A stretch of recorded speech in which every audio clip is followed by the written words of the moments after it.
নমস্কার বন্ধুরা, স্বাগত জানাই আরও একটি নতুন চাকরির আপডেটের ভিডিওতে। আজকে তোমাদের জন্য একটি দারুণ সুখবর নিয়ে এসেছি, কারণ আইসিডিএস, হ্যাঁ বন্ধুরা ঠিকই শুনেছেন, আইসিডিএস কর্মী, সহায়িকা, টিচার সহ আরও নানান পদে কিন্তু নিয়োগ হচ্ছে। সুতরাং বন্ধুরা আপনাদেরকে কিন্তু এই ভিডিওটা শেষ পর্যন্ত দেখতে হবে। তো সুতরাং আমরা প্রথমে জেনে নেবো যে কোন কোন পদের জন্য কী কী যোগ্যতা চাওয়া হয়েছে সেটা। দেখুন বন্ধুরা, সুপারভাইজার পদে আপনি যদি চান, সুপারভাইজার পদের জন্য আপনার যোগ্যতা চাওয়া হয়েছে গ্র্যাজুয়েশন পাস, যে কোনো শাখা থেকে আপনাকে গ্র্যাজুয়েশন পাস হতে হবে।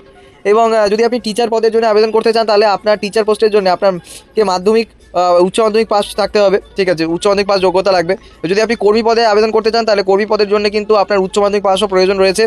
এবং হেল্পার পদে যদি আপনি সহায়ক বা হেল্পার পদে যদি আপনি আবেদন করতে চান, তাহলে কিন্তু আপনার মাধ্যমিক পাস হলেই যথেষ্ট। এবারে আরও একটা বিষয় আপনাদেরকে বলে রাখি যে কোনো বিএড বা ডিএলএড এর যোগ্যতার প্রয়োজন নেই এই চাকরির ক্ষেত্রে, ঠিক আছে। আবেদনের কিন্তু শেষ তারিখ 14ই জুন। তো এবার আমরা এক এক করে সমস্ত ব্যাপার সম্পর্কে জেনে নিই, সম্পূর্ণ A to Z তথ্য জেনে নিই এই চাকরি রিলেটেড। বন্ধুরা, বেশ অনেক দিন পরে কিন্তু ন্যাশনাল ইনস্টিটিউট অফ স্কিল ডেভেলপমেন্টের পক্ষ থেকে কিন্তু আইসিডিএস অঙ্গনারী, ঠিক আছে, রিক্রুটমেন্ট 2026-এর নতুন বিজ্ঞপ্তি প্রকাশিত হয়েছে, ঠিক আছে। এই বিজ্ঞপ্তিটা সম্পর্কে সম্পূর্ণ তথ্য কিন্তু এবার আপনারা জানতে পারবেন এক এক করে। দেখুন, national institute of skill development education অর্থাৎ NISDE এর তরফ থেকে কিন্তু নিয়োগ করা হচ্ছে। সম্পূর্ণ অনলাইন মাধ্যমে কিন্তু আপনাকে আবেদন করতে হবে বন্ধুরা। এবং এখানে ছেলে মেয়ে উভয় আবেদন করতে পারবেন, প্রত্যেকটা প্রার্থী আবেদন করতে পারবে, ছেলে মেয়ে নির্বিশেষে, কোনো রকম জেন্ডার বাইস নেই এক্ষেত্রে। এবার যদি শুধুমাত্র অঙ্গনারীর কথা বলি, তাহলে বলবো বন্ধুরা, অঙ্গনারীর ক্ষেত্রে কিন্তু মেয়ে লাগবে, অঙ্গনারী কর্মী, সহায়ক, সুপারভাইজারের ক্ষেত্রে। কিন্তু টিচার পদের জন্য কিন্তু ছেলেরাও আবেদন করতে পারবেন। এবং এছাড়াও নানান পদ রয়েছে যা আমরা পরে পরে ডিসকাস করে নেবো একটুখানি। বন্ধুরা, এখানে কিন্তু যে জেলা এবং রাজ্য থেকে আবেদন করবে, সাধারণত সেই জেলায় বা সেই এলাকায় কিন্তু পোস্টিং দেওয়া হবে। আর একটা সুখবর হচ্ছে, কোনো রকম লিখিত পরীক্ষা ছাড়াই কিন্তু মেরিট লিস্টেই আপনার সিলেকশন হয়ে যাবে। বন্ধুরা, এখানে কোন কোন পদে নিয়োগ হচ্ছে সেটা আপনাকে আগেই বলেছি, তবু একবার বলে দিই। মোটামুটি সুপারভাইজার পোস্টে নিয়োগ হচ্ছে, টিচার পোস্টে নিয়োগ হচ্ছে, অঙ্গনওয়াড়ি টিচার পোস্টে নিয়োগ হচ্ছে, ওয়ার্কার পোস্টে নিয়োগ হচ্ছে অর্থাৎ অঙ্গনওয়াড়ি কর্মী পদে নিয়োগ হচ্ছে, হেল্পার, সহায়ক বা সহায়িকা পদে নিয়োগ হচ্ছে, আদার ভ্যাকেন্সি এছাড়াও কিন্তু বিভিন্ন ধরনের পোস্টে কিন্তু নিয়োগের সুযোগ রয়েছে। এবারে বিষয়টা হচ্ছে কি, আমরা এবারে জানবো যে শিক্ষাগত যোগ্যতা সম্পর্কে আমাদের স্পষ্ট একটা অলরেডি ধারণা হয়ে গেছে। এবারে আবেদনের যে তারিখ, সেটা লাস্ট ডেট হচ্ছে কি 14ই জুন 2026-এর মধ্যে কিন্তু আপনাকে আবেদন করে ফেলতে হবে।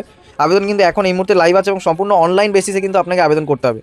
এবং শেষ তারিখের আগে কিন্তু অনলাইনে ফর্মটা ফিল আপ করে রাখুন সম্পূর্ণভাবে। এতে করে আপনার কিন্তু অনেক রকমের সুযোগ সুবিধা বা অনেক রকম অ্যাডভান্টেজও আপনি পেতে পারেন, ঠিক আছে। রিক্রুটমেন্ট ওভারভিউর কথা বলবো বন্ধুরা, যে NISDE এর তরফ থেকে কিন্তু নিয়োগ প্রক্রিয়াটা পরিচালনা করা হচ্ছে। ভারতের যে কোনো রাজ্য থেকে কিন্তু আবেদন করতে পারবেন, ছেলে মেয়ে নির্বিশেষে। প্রত্যেকেই যে রাজ্য থেকে আবেদন করবেন সেই রাজ্যের মধ্যেই কিন্তু পোস্টিং হবে, ছেলে মেয়ে উভয় আবেদন করতে পারবে। বয়স সীমার সম্পর্কে একটুখানি জেনে নেবো আমরা বন্ধুরা।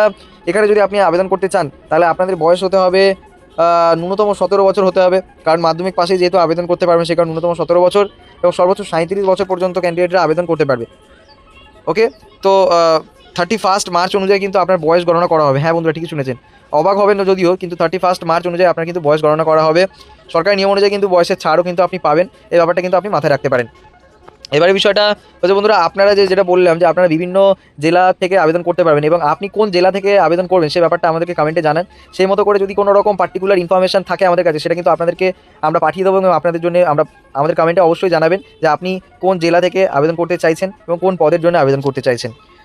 সিলেকশন প্রসেস সম্পর্কে একটুখানি ওভারভিউ দিয়েছিলাম আগে, তাও একবার বলে রাখি যে কোনো রকম লিখিত পরীক্ষা নেওয়া হবে না। হ্যাঁ বন্ধুরা, ঠিকই শুনেছো, কোনো রকম লিখিত পরীক্ষা ছাড়াই আইসিডিএস এ কর্মী নিয়োগ, অঙ্গনারী কর্মী নিয়োগে নিয়োগ হবে, ঠিক আছে। তো শিক্ষাগত যোগ্যতা নম্বরের ভিত্তিতে কিন্তু মেরিট লিস্ট তৈরি করা হবে, এবং সেই মেরিট লিস্ট অনুযায়ী কিন্তু আপনার ডকুমেন্টগুলো সমস্ত যাচাই করা হবে। মেরিট লিস্ট এবং ডকুমেন্ট যাচাইয়ের ভিত্তিতে কিন্তু ফাইনাল সিলেকশন করা হবে, স্পষ্টভাবে জানানো হয়েছে। এবারে কোন কোন ডকুমেন্টস লাগতে পারে সে সম্পর্কে একটুখানি আপনাদেরকে জানিয়ে রাখি বন্ধুরা। এখানে কিন্তু আপনার পাসপোর্ট সাইজের ফটো আপলোড করতে হবে, এবং সিগনেচার আপলোড করতে হবে নির্দিষ্ট সাইজের, মাধ্যমিকের ডকুমেন্টস আপলোড করতে হবে, হায়ার সেকেন্ডারি ডকুমেন্টস আপলোড করতে হবে, গ্র্যাজুয়েশনের ডকুমেন্টস আপলোড করতে হবে সুপারভাইজারের জন্য, উচ্চ মাধ্যমিক মার্কশিট সার্টিফিকেটও লাগবে। তো মোটামুটি যে পদের জন্য যে শিক্ষাগত যোগ্যতা মানে লাগবে সেই মতো করে কিন্তু আপনাকে আপলোড করতে হবে, এবং আপনার ফটো আইডি প্রুফ হিসাবে আপনি আধার কার্ড দিতে পারেন বা কোনো রকম সরকারি এছাড়াও অন্য রকম পরিচয়পত্র দিতে পারেন। আরও একটা সবচেয়ে ভাইটাল বিষয় যে আপনার ভ্যালিড মোবাইল নাম্বার এবং ইমেল আইডি প্রয়োজন আছে, কারণ দেখুন, যখন আপনি আবেদন করবেন তো আপনার মোবাইলে ওটিপি যাবে বা ইমেলে ওটিপি যাবে, সেই ওটিপিটা কিন্তু ওখানে পুট না করলে কিন্তু আপনি আবেদন প্রসেস করতে পারবেন না। এবারে কীভাবে আবেদন করবেন স্টেপ বাই স্টেপ সম্পর্কে আমি একটা ওভারভিউ দিয়ে রাখছি। দেখুন, আর 5টা সরকারি চাকরির ক্ষেত্রে ঠিক যেমনভাবে আবেদন করতে হয়, এক্ষেত্রেও কিন্তু তার কোনো ব্যতিক্রম নেই, ঠিক আছে। তাও একবার বলে রাখি, NISDE এর অফিসিয়াল ওয়েবসাইটে চলে যেতে হবে প্রথমে আপনাকে। সেখানে নিজের যোগ্যতা অনুযায়ী পোস্ট সিলেক্ট করতে হবে, করার পরে নিজের ব্যক্তিগত তথ্য, নাম, মোবাইল নাম্বার, ইমেল দিয়ে রেজিস্ট্রেশন করতে হবে। এবং মোবাইলে আসা ওটিপি ভেরিফাই করে তারপরে হচ্ছে কি আপনি নিজের পার্সোনাল ডিটেলস বা ব্যক্তিগত তথ্য এক এক করে পুট করতে পারেন। যেমন আপনার নাম, জন্ম তারিখ, ক্যাটাগরি, জেন্ডার, ঠিকানা ইত্যাদি যা কিছু থাকবে পরপর কলম সিরিয়াল ওয়াইজ, সেটা কিন্তু আপনাকে করতে হবে। এবং তারপরে এডুকেশন ডিটেলসে হচ্ছে কি আপনাকে বোর্ড নাম, পাসিং ইয়ার, ঠিক আছে, রোল নাম্বার, ঠিক আছে, প্রাপ্ত নম্বর তথ্য কিন্তু ওখানে ভালো করে পুট করতে হবে। তো এই ব্যাপারটা যখন পুট করবেন কিন্তু খুব কেয়ারফুলি পুট করবেন বন্ধুরা, কারণ এর উপরে বেসিস করে কিন্তু আপনার মেরিট লিস্টটা তৈরি করা হবে। ফটো, সিগনেচার আপলোড করতে হবে, ব্যাস। তারপরে কিন্তু আপনাকে আবেদন মূল্য যেটা নির্ধারিত থাকবে সেটা জমা দিতে হবে এবং সমস্ত কিছু করে ফাইনাল সাবমিট করে দিতে হবে। ফাইনাল সাবমিটের পরে নিজের ফিউচারের জন্য, ভবিষ্যতের জন্য একটা অবশ্যই তার একটা রিসিট বা প্রিন্ট আউট বের করে রাখবেন, যাতে করে কোনো রকম অসুবিধা না হয়।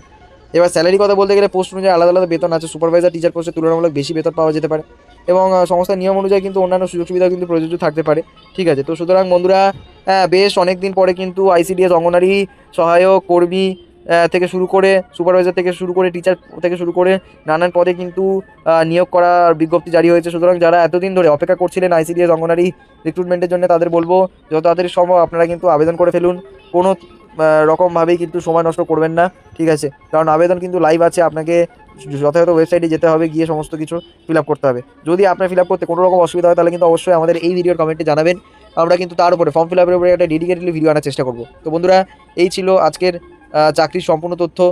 আশা করি আপনাদের ভিডিওটি কাজে লাগবে। যদি কাজে লাগে তাহলে অবশ্যই লাইক করে দেবেন, চ্যানেলটিকে সাবস্ক্রাইব করে বেল আইকন প্রেস করে দেবেন, যাতে ফিউচারে নতুন নতুন চাকরির আপডেট সবার আগে আপনার কাছে পৌঁছে যায়। Till then, tata, bye bye, take care, ভালো থাকবেন।